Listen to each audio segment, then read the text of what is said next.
कि गैसेस की मौजूदगी में, हवा की मौजूदगी में करंट पास नहीं होता, जिससे ये साबित हुआ कि gases are non conductor. Gases are what? Gases are non conductor. Gases से करंट पास नहीं होता, गैसेस करंट को जाने नहीं देती। तमाम तर गैसेस, याद रखना, गैसेस जो है वो करंट को जाने नहीं देती, because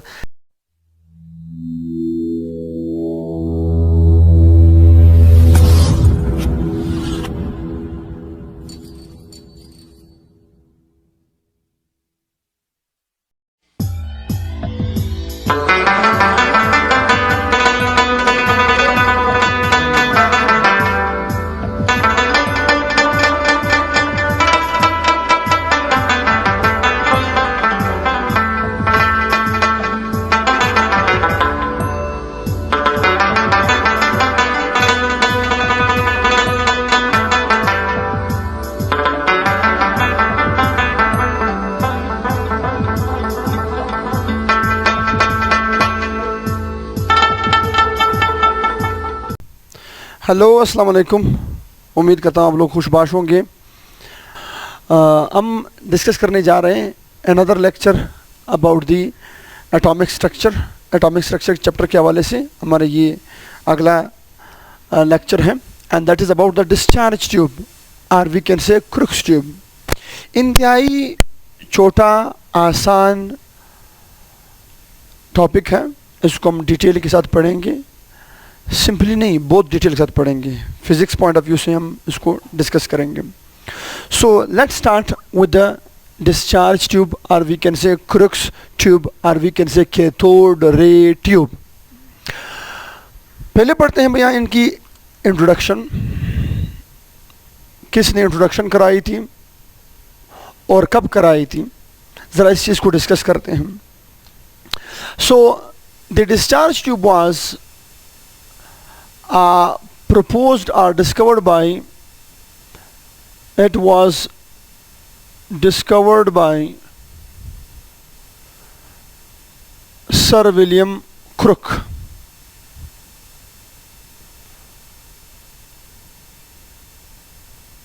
Sir William Crook. Sir William Crook ने इसकी डिस्कवरी की थी, इसको सेटअप करवाया था, इसको बनाया था। And what was the purpose of discharge tube? Purpose of discharge tube को स्टार्ट करने से पहले बात करते हैं कि कब करवाई थी सर विलियम क्रुक्स ने। सर विलियम क्रुक्स ने करवाई थी इन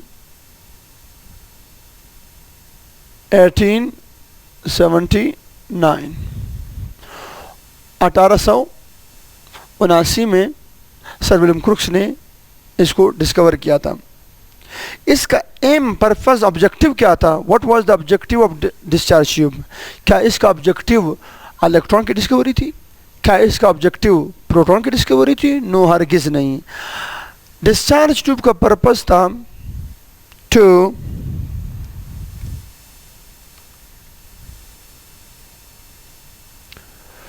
to study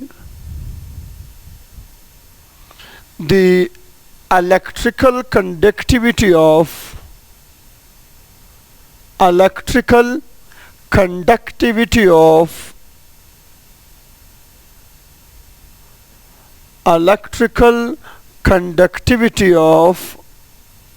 gases,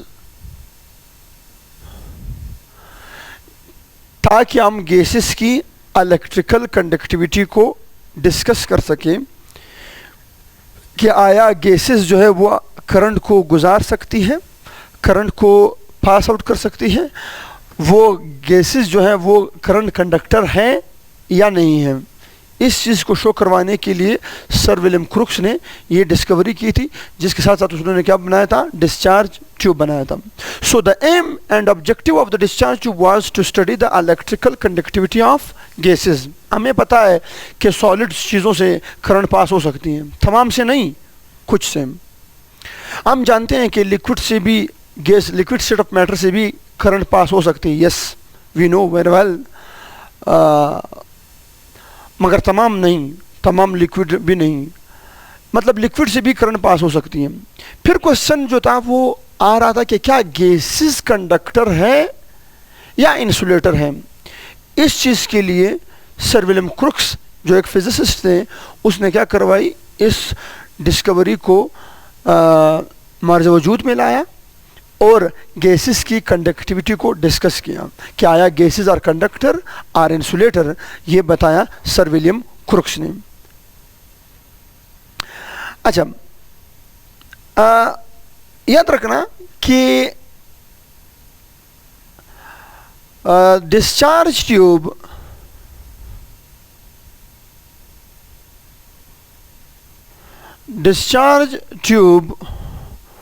was then used in the discovery of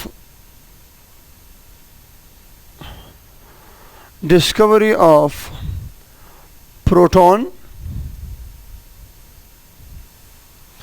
electron and X-rays।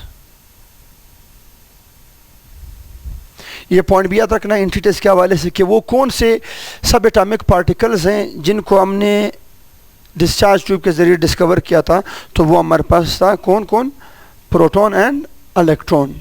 याद रखना न्यूट्रॉन जो है वो कैथोड रे डिस्कवरी से डिस्कवर नहीं हुआ है, हम डिस्कस करेंगे डिटेल के साथ इंशाल्लाह। ये प्रोटॉन और इलेक्ट्रॉन भी डिस्कस करेंगे और साथ में न्यूट्रॉन भी हम डिस्कस करेंगे इंशाल्लाह। न्यूट्रॉन की ऑलरेडी मैं प्रीवियस लेक्चर में मैं इसकी वीडियो दे चुका हूँ, मेरे पुराने लेक्चर्स में मैं इसकी बाकायदा वीडियो मेरे प्लेलिस्ट में मौजूद, आप लोग वहाँ से देख सकते हैं कि न्यूट्रॉन की डिस्कवरी जो थी वो डिस्चार्ज ट्यूब के ज़रिए नहीं थी, वो थी प्रोटॉन और इलेक्ट्रॉन की जो डिस्कवरी थी वो डिस्चार्ज ट्यूब से थी। ठीक है जी, तो ये आपके पास होना चाहिए। और साथ में हमने एक्सरेज जो थी वो भी डिस्कवर करवाई थी, किसके ज़रिए, डिस्चार्ज ट्यूब एक्सपेरिमेंट के ज़रिए। क्लियर होगी बात। अच्छा, तो ये होगी थोड़ी सी इंट्रोडक्शन। अब पढ़ते भैया इसकी कंपोजिशन, बनावट कैसी है, किस किस चीज़ों से बना हुआ है। Composition,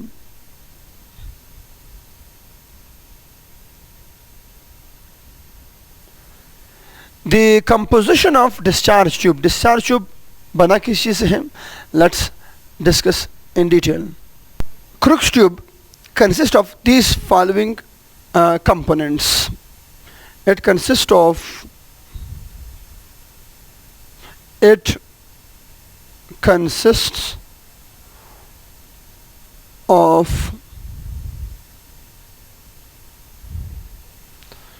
number one,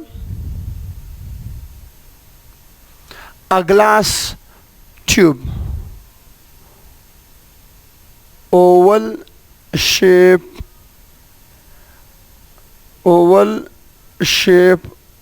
glass tube। किस चीज़ पर मुश्तमिल होती हैं, ओवल शेप ग्लास ट्यूब पर, number one. Number two it also consists of two electrodes, दो electrodes होंगे हमारे पास, दो हमारे पास क्या होंगी, electrodes होंगी। and the third we have vacuum pump, there would be what, a vacuum pump, एक वैक्यूम पंप होगा। and the last we will have a high voltage battery,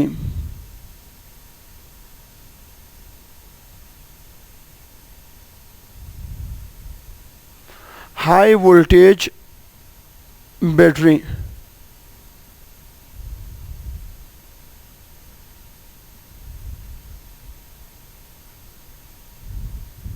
a high voltage battery। अब यहाँ से discuss करते हैं कि जो Oval shape tube होता है और साथ में क्या होती है, 2 इलेक्ट्रोड्स होती हैं। इलेक्ट्रोड को हम डिस्कस कर चुके हैं, आज फिर डिटेल के साथ डिस्कस करेंगे। Electrodes are the metallic plates which conducts the electricity. What? The metallic plates, the metallic plate which conducts the electricity, जो बिजली को पास कर सकती हो उसे हम कहते हैं इलेक्ट्रोड्स।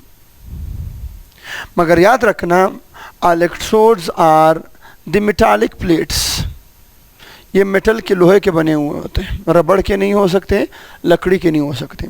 अच्छा, नेक्स्ट पॉइंट, वैक्यूम पंप होता है। What is the work of vacuum pump? Vacuum pump क्या काम करता है? Vacuum pump actually adjusts the gas pressure, gas के प्रेशर को एडजस्ट करता है। एडजस्ट से मुराद अगर बढ़ाना हो तो बढ़ा सकता है, अगर कम करना हो तो कम कर सकता है। एंड हाई वोल्टेज बैटरी, हमारे पास बैटरी होनी चाहिए high voltage battery. It would be round about 5 kilovolts to 10 kilovolts, 5000 से लेकर 10,000 वोल्ट तक की क्या होनी चाहिए? बैटरी होनी चाहिए। क्लियर की बात? ये हमारे पास क्या है? Components of the discharge tube है। Now let's move toward the structure about the discharge tube, के डिस्चार्ज ट्यूब का स्ट्रक्चर कैसे बना हुआ है अभी डिटेल के साथ पढ़ते हैं। Let's move. ये हमारे पास डिस्चार्ज ट्यूब का स्ट्रक्चर है, आप देख सकते हैं। हमने बोला हुआ था कि discharge tube consist of the following parts. One we have the oval glass tube, ये हमारे पास क्या है? This one is the oval shaped glass tube।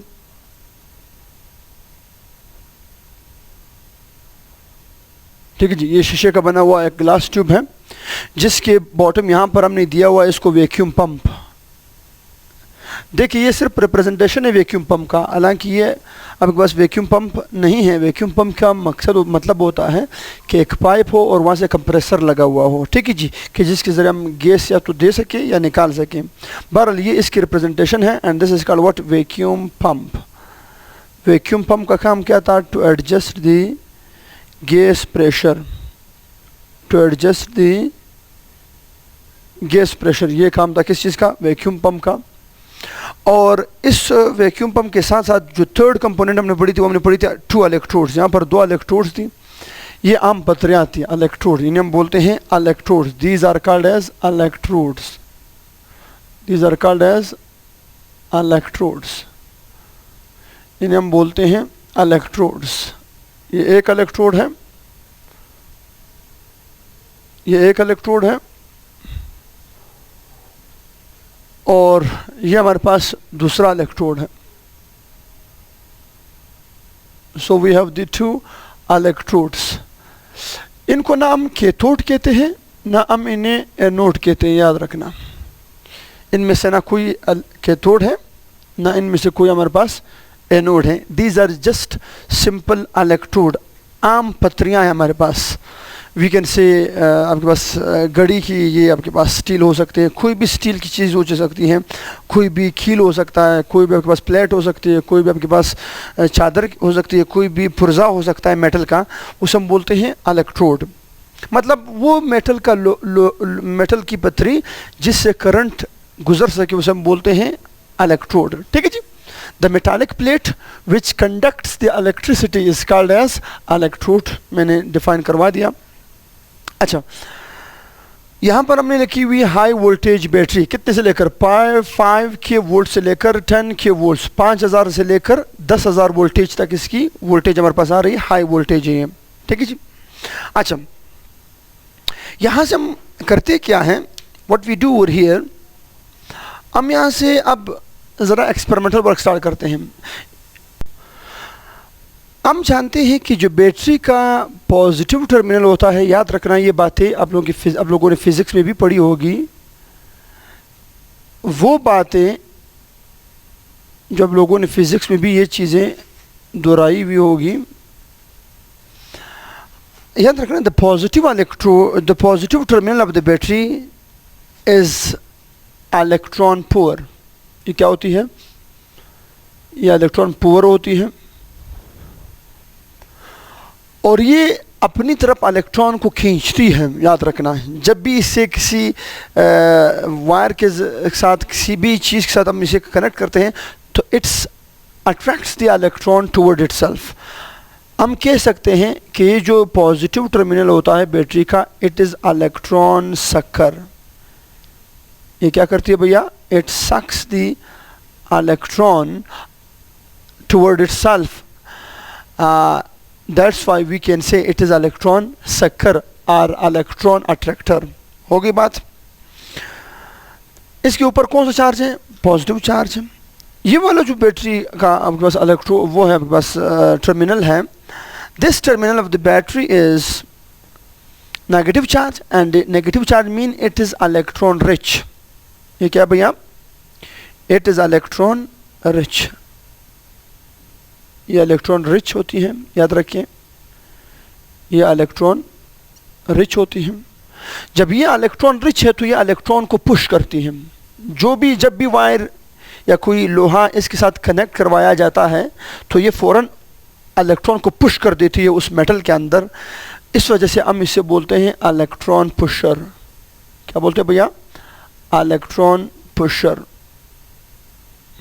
Story यहाँ से स्टार्ट हो रही है, बिल्कुल फोकस कर लें। जो positive terminal of the battery होता है उसे हम बोलते हैं ठंडा वायर। ये ठंडा वायर है, हम जो लोकल लैंग्वेज में ठंडा वायर कहते हैं, वो ये वाली है। पॉजिटिव बैटरी का जो टर्मिनल होता है ये इलेक्ट्रॉन को इलेक्ट्रॉन को सक करती है, क्योंकि ये इलेक्ट्रॉन डिफिशिएंट है, इलेक्ट्रॉन पुअर है और ये इलेक्ट्रॉन को अपनी तरफ सक करती है। और जो ये आपके पास negative terminal of the battery होता है ये इलेक्ट्रॉन रिच होता है, नेगेटिव चार्ज होता है and it pushes the electron. ये इलेक्ट्रॉन को पुश करती है। जब ये इलेक्ट्रॉन को पुश करती है तो क्या कर देती है? इलेक्ट्रॉन को किसी भी सोर्स में, मेटल में इंटर कर देती है। अच्छा, इतना क्लियर यहाँ तक? गुड, शाबाश। अब आगे मूव करते हैं कि इन पर अब एक कैथोड कैसे बना, एक इलेक्ट्रोड, और एक इलेक्ट्रोड एनोड कैसे बनता है, इस चीज़ को ज़रा आज हम डिस्कस करते हैं। खाना सुन ले, डिस्चार्ज ट्यूब का वो इलेक्ट्रोड, डिस्चार्ज ट्यूब का वो इलेक्ट्रोड जिसको हम बैटरी के नेगेटिव टर्मिनल के साथ अटैच करते हैं, जिसको हम बैटरी के नेगेटिव टर्मिनल के साथ अटैच करते हैं। बैटरी का नेगेटिव टर्मिनल इलेक्ट्रॉन रिच होता है और ये फ़ौरन इलेक्ट्रॉन को क्या कर देती है? पुश कर देती है, इलेक्ट्रॉन को धकेल देती है। जो ये इलेक्ट्रॉन यहाँ से धकेला जाता है, पुश करवाया जाता है, तो इलेक्ट्रॉन यहाँ से आने लगती है, ऐसे आती हैं, ऐसे आती आती इस वायर के ज़रिए यहाँ से आती है।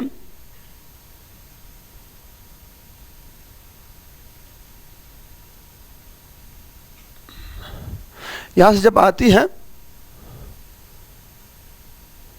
तो ये इंटर हो जाती है इस मेटल में।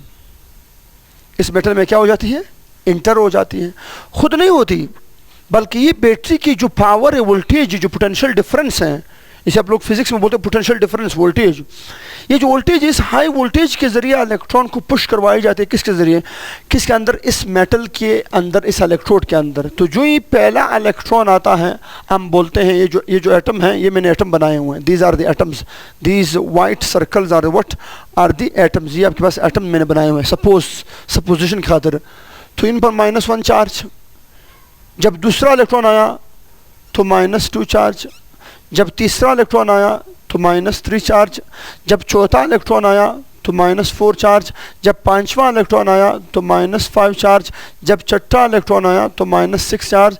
जब सातवां इलेक्ट्रॉन आया तो -7 चार्ज। जब आठवां इलेक्ट्रॉन आया तो आपके पास -8 चार्ज। जब नौवां इलेक्ट्रॉन आया तो -9 चार्ज। जब 10वां इलेक्ट्रॉन आया तो -10 चार्ज। चलती चलती 1000वां इलेक्ट्रॉन आया तो -1000 चार्जेस। करोड़वां इलेक्ट्रॉन आया तो करोड़ों नेगेटिव चार्जेस।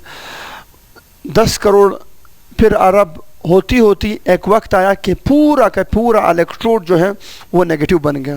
क्या बन गया भैया? नेगेटिव बन गया। इस नेगेटिव इलेक्ट्रोड को, इस पथरी को, इस नेगेटिव चार्ज पथरी को अब हम नाम देते हैं, अब हम नाम देते हैं कैथोड। क्या नाम देते हैं भैया? Cathode. What is cathode? Cathode is that electrode which is negatively charged, is called as cathode.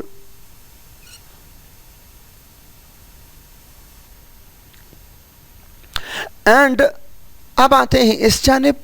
यहाँ पे हमारे पास जो दूसरा इलेक्ट्रोड है, जो दूसरी पथरी है, जो दूसरा मेटल है, it is connected to the, इसको मिलवाया जाता है, इसको मिलवाया जाता है बैटरी के पॉजिटिव टर्मिनल के साथ।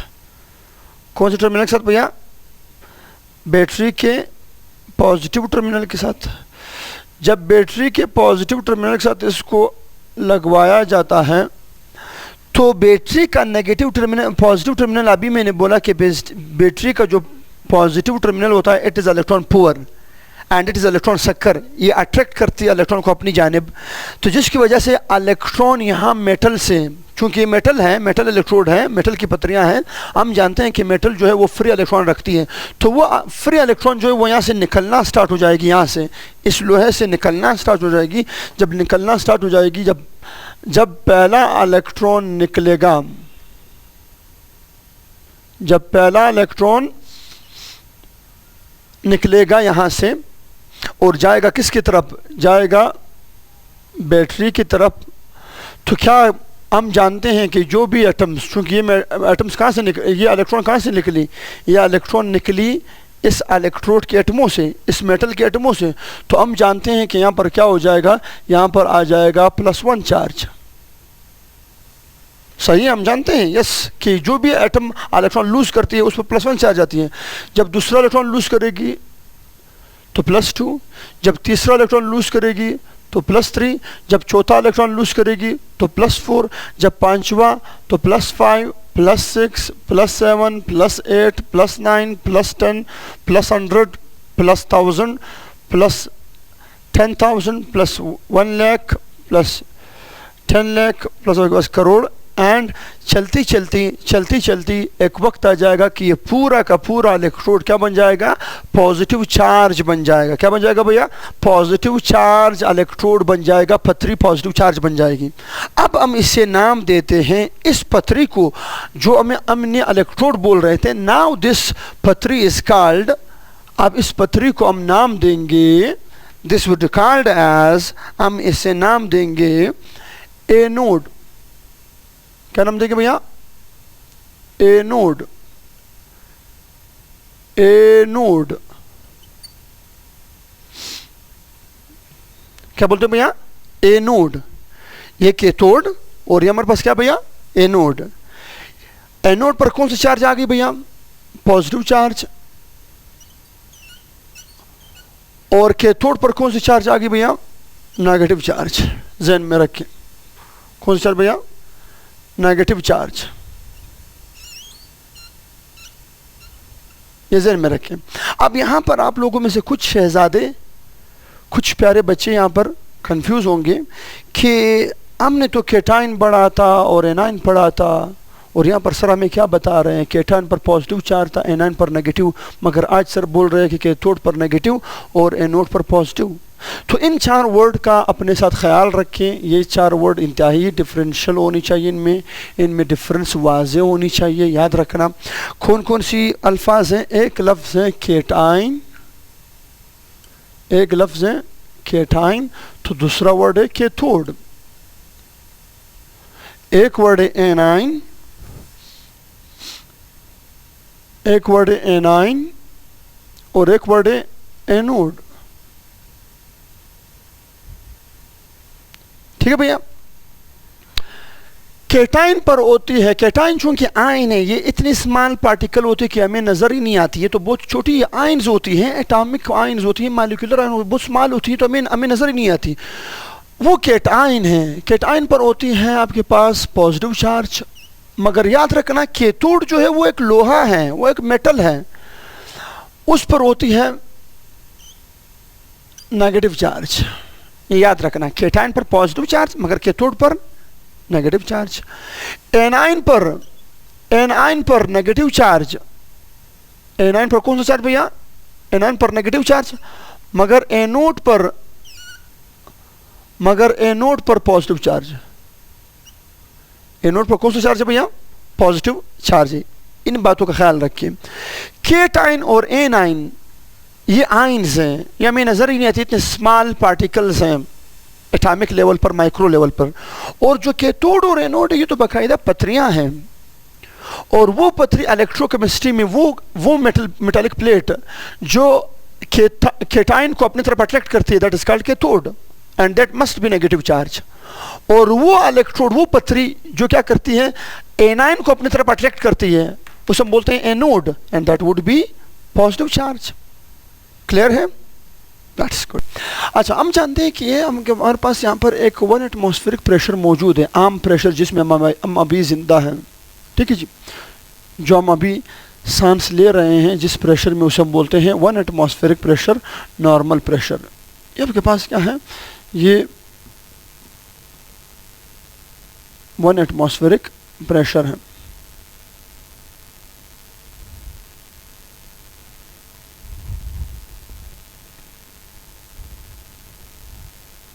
क्लियर भैया?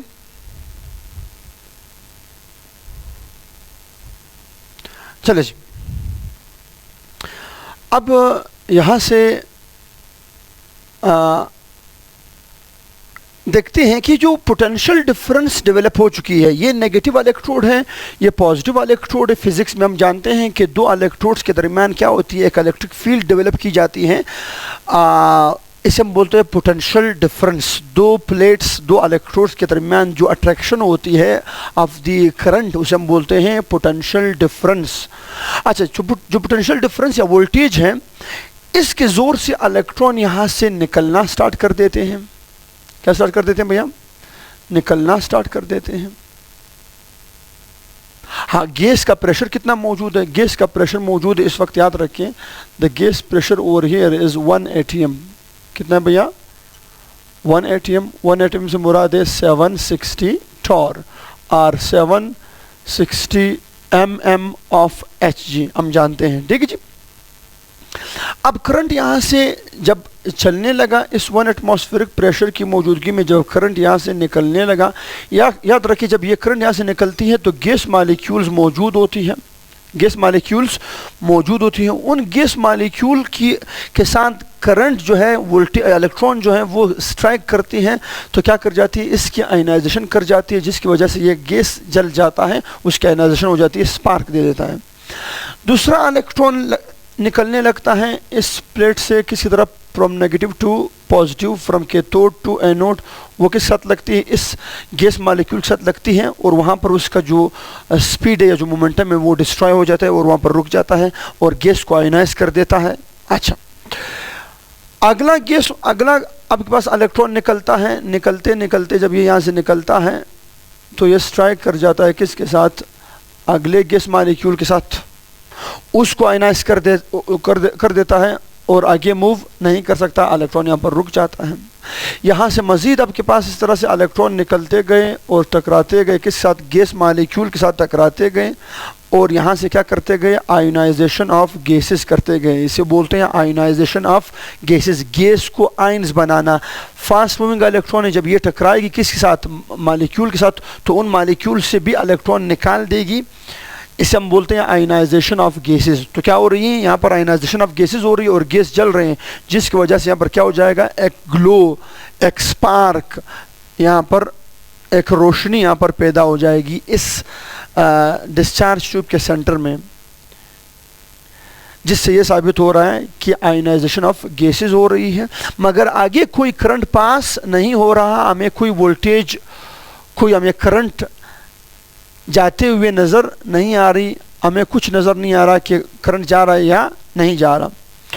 इससे ये साबित हुआ कि ये जो आपके पास गैस मॉलिक्यूल्स है, ये करंट को जाने नहीं दे रही, करंट को जाने नहीं दे रही। जब ये करंट को जाने नहीं दे रही तो हमारे पास रिजल्ट निकला आज के डिस्कशन का।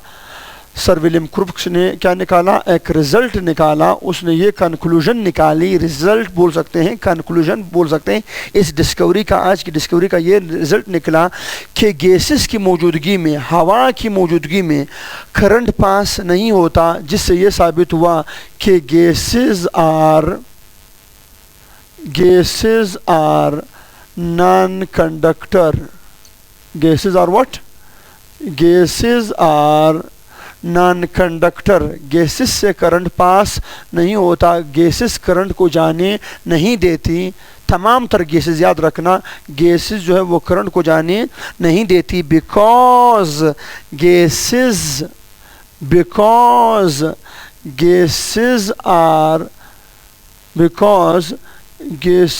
Are covalently bonded.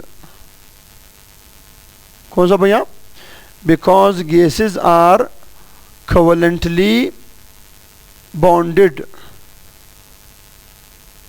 गैसेस जो हैं वो क्या है? कोवेलेंटली बॉन्डेड हैं। And they have no free electron. इनके पास फ्री इलेक्ट्रॉन मौजूद नहीं होते। तो जब इनके पास फ्री इलेक्ट्रॉन नहीं है, इस वजह से ये करंट को भी जाने नहीं देती। इससे ये रिजल्ट मौसूल हुआ कि gases are non conductor. Gases क्या है? नॉन कंडक्टर हैं। और यहाँ से सर विलियम क्रुक्स ने मालूम कर दिया कि गैसेस से करंट पास नहीं होता। That's all about the Crookes tube और डिस्चार्ज ट्यूब। डिस्चार्ज ट्यूब का मकसद क्या था? इस खातिर बनाया गया था कि गैसेस से करंट को पास होता है या नहीं होता, ये चीज़ मालूम करनी थी और ये मालूम हो गई। And this was the discovery of Crookes, sir William Crookes. Kindly आप लोग इसका स्क्रीनशॉट ले लें। जिन्होंने स्क्रीनशॉट लेनी, काइंडली जल्दी करें, शाबाश, जल्दी कर ले, स्क्रीनशॉट ले लें। गुड, शाबाश। मिलते हैं नेक्स्ट लेक्चर में। इस चैप्टर के अगले लेक्चर के साथ इंशाल्लाह मिलते हैं। अच्छे अंदाज में इंशाल्लाह अगला लेक्चर होगा, इससे भी अच्छे अंदाज में अगला होगा। कोशिश करते रहेंगे कि अपना जो लेवल हो वो बेस्ट से बेस्ट होता चला जाए। आप लोगों की मोहब्बतों का, आप लोगों की दुआओं का बहुत बहुत शुक्रिया कि आप लोग मेरे चैनल पर आ रहे हैं, चैनल को सब्सक्राइब कर रहे हैं और मुझे प्रमोट कर रहे हैं। And that's actually the motivation for me. ये मेरे लिए एक मोटिवेशन का सबब भी है। मैं इससे बाकायदा मोटिवेट हो रहा होता हूँ। और इंशाल्लाह मिलते रहेंगे बाकी लेक्चर्स में। वन बाय वन आप लोगों के पास सारे के सारे लेक्चर आते रहेंगे। दुआएं कि आप लोग खुश रहें, आबाद रहें। Thank you so much. अल्लाह निगहबान, द खुदाई पामान।